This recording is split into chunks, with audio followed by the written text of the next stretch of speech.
नमस्कार बच्चों, स्वागत है आपका हमारे YouTube चैनल पर। जैसा कि बच्चों आपको पता है, हिंदी विषय में एक प्रश्न हमेशा पूछा जाता है। वह प्रश्न है एप्लीकेशन, या आप उसे प्रार्थना पत्र भी बोल सकते हैं। ये प्रश्न बच्चों आपसे हर परीक्षा में पूछा जाता है। त्रैमासिक परीक्षा हो, अर्धवार्षिक हो या वार्षिक हो, तीनों परीक्षाओं में आपसे ये प्रश्न पूछा जाता है। और ये हर कक्षा में आपसे ये प्रश्न पूछा जाता है, चाहे वो 10th हो, 9th हो, 11th हो या 12th। सभी परीक्षा और सभी कक्षाओं में ये प्रश्न आपसे पूछा जाता है। कई बार बच्चों ऐसा होता है कि आप कुछ और प्रार्थना पत्र याद करके गए हों और परीक्षा में कुछ और पूछ लिया जाता है। तो उस टाइम पे हमें किस तरीके से पत्र लिखना है जिससे कि हमारे नंबर ना कटे, तो वही तरीका मैं आपको इस वीडियो में बताने वाली हूँ। तो वीडियो को शुरू से अंत तक ज़रूर देखें। साथ ही साथ आप हमारे चैनल को सब्सक्राइब भी करें बच्चों, ताकि ऐसी इम्पोर्टेंट वीडियो और इम्पोर्टेंट टिप्स आप तक पहुंचती रहें, जिससे कि आपकी वार्षिक परीक्षा में आपको मदद मिलती रहे। तो चलिए बच्चों, बढ़ते हैं अपने प्रश्न की ओर। उससे पहले बच्चों मैं आपको एक मोस्ट इम्पोर्टेंट चीज़ बताना चाहूँगी, वो है पत्र के प्रकार। के पत्र किस प्रकार से आपसे पूछे जाते हैं और पत्र के कितने प्रकार होते हैं। पत्र जो होता है बच्चों, वो होता है एक औपचारिक पत्र और एक होता है अनौपचारिक पत्र। अनौपचारिक पत्र बच्चों जो होता है वो दोस्त, रिश्तेदार इत्यादि को लिखे जाते हैं। और औपचारिक पत्र बच्चों जो होते हैं वो कार्यालय, संस्थाओं या प्रकाशकों, दुकानदारों इत्यादि को लिखे जाते हैं।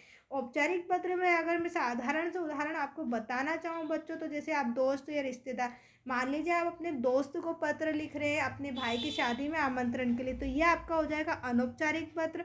और औपचारिक पत्र बच्चों कार्यालय में, जैसे कि आप लाउड स्पीकर के लिए लिख रहे हैं या मोहल्ले की सफाई के लिए लिख रहे हैं, ये आपका पत्र हो जाएगा औपचारिक पत्र में।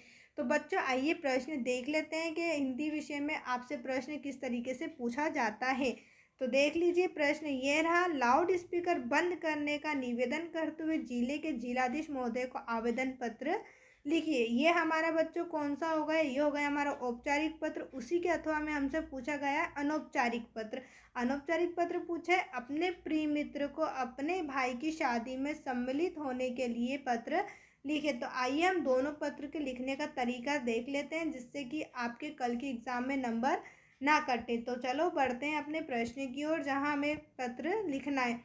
सबसे पहले बच्चों हम लिखेंगे सेवा में। सेवा में की जगह आप इसमें प्रति भी लगा सकते हैं, इसमें आपके कोई नंबर नहीं कटेंगे।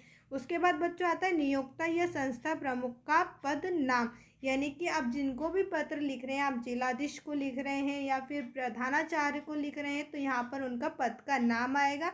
नीचे कार्यालय का नाम आ जाएगा, उनका जहाँ जो भी कार्यालय है और उस कार्यालय का स्थान जहाँ पर उनका कार्यालय है वहाँ का इसमें नाम आ जाएगा। फिर आता है बच्चों हमारा विषय वस्तु, कि हम किस विषय पर उन्हें पत्र लिख रहे हैं। मान लीजिए आप लाउड स्पीकर के लिए लिख रहे हैं, तो यहाँ पर वो लाइन आ जाएगी, या फिर मोहल्ले की सफाई के लिए लिख रहे हैं तो यहाँ पर वही चीज़ आ जाएगी। उसके बाद बच्चों आता है महोदय। महोदय जो बच्चों होता है वो पुरुष के लिए इस्तेमाल किया जाता है और महोदया महिला के लिए इस्तेमाल किया जाता है।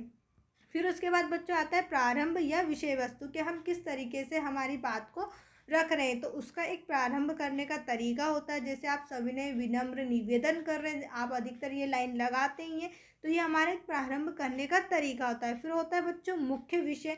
हमें मुख्य विषय लिखना होता है, जिस विषय पे हम लिखना चाह रहे हैं कि आज हमारे मोहल्ले में सफाई नहीं हुई है, या फिर हमारे मोहल्ले के पास बहुत ज़्यादा लाउड स्पीकर में गाने बज रहे हैं जिससे कि हम हमारी पढ़ाई नहीं कर पा रहे हैं, तो ये हमारा मुख्य विषय में आ जाएगा। उसके बाद आता है बच्चों घोषणा, जिसमें हम करते हैं कि अतः आपसे निवेदन है कि आप इस काम को करने में हमारी मदद करें, या फिर इसमें हमारे से जो भी मदद है आप हमारी मदद इसमें करें। उसके बाद बच्चों आ जाता है धन्यवाद। यहाँ पर हम उन धन्यवाद कहेंगे। फिर आ जाएगा भौदी या भौदिया, आपका नाम हो जाएगा, पता, दिनांक। दिनांक आप एग्ज़ाम वाली भी, एग्ज़ाम डेट भी आप इसमें लिख सकते हैं।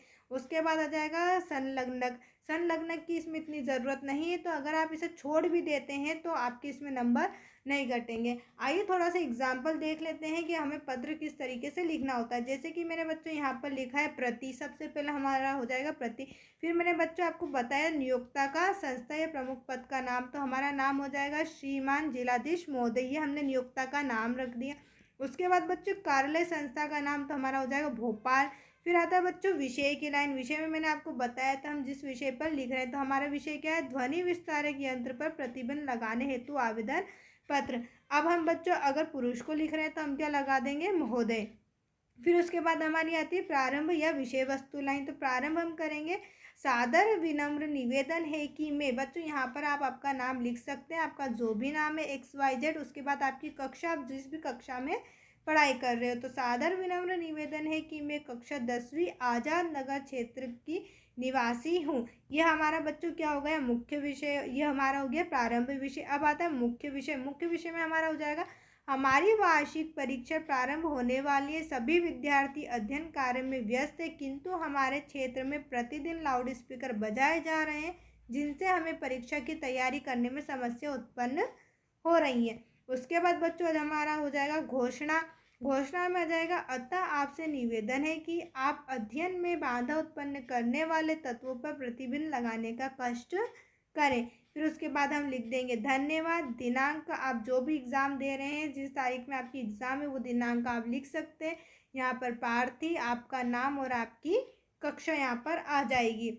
अब बढ़ते हैं कुछ और मोस्ट इम्पोर्टेंट चीज़ों के ऊपर जो आपको बेसिक जानकारी के तौर पर पता होनी चाहिए, जैसे कि पत्र का प्रकार।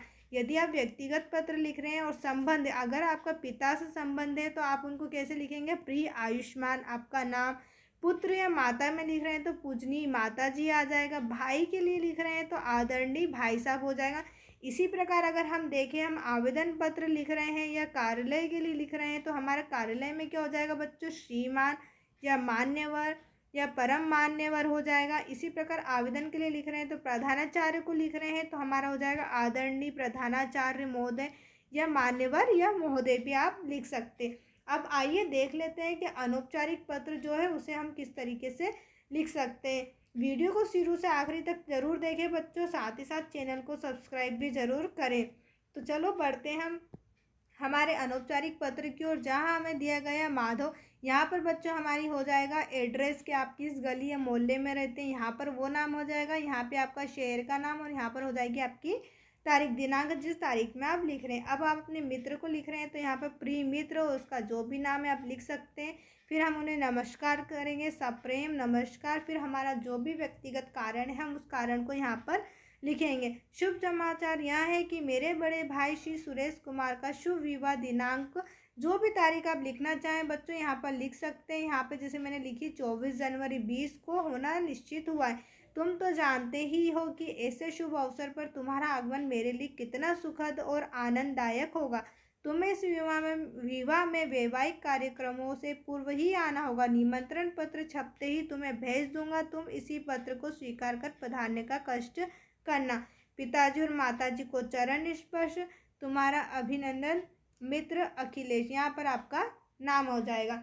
थैंक यू सो मच बच्चों, वीडियो को शुरू से अंत तक देखने के लिए। ऐसी वीडियो के लिए आप हमारे यूट्यूब चैनल से जुड़े रहें, साथ ही साथ चैनल को सब्सक्राइब ज़रूर करें, वीडियो को भी लाइक करें और अपने सभी दोस्तों के साथ शेयर ज़रूर करें, ताकि उन्हें भी ऐसी इम्पोर्टेंट वीडियो उन तक पहुँचती रहे, जिससे उन्हें वार्षिक परीक्षा या कोई सी भी परीक्षा उसमें मदद मिलती रहे। अगर आप इसकी PDF चाहते हैं तो आप हमारे टेलीग्राम चैनल को ज्वाइन कर सकते हैं बच्चों, जिसकी लिंक मैं नीचे डिस्क्रिप्शन में दे रही हूँ, जहाँ से आप इसकी PDF भी डाउनलोड कर सकते हैं। Thank you so much.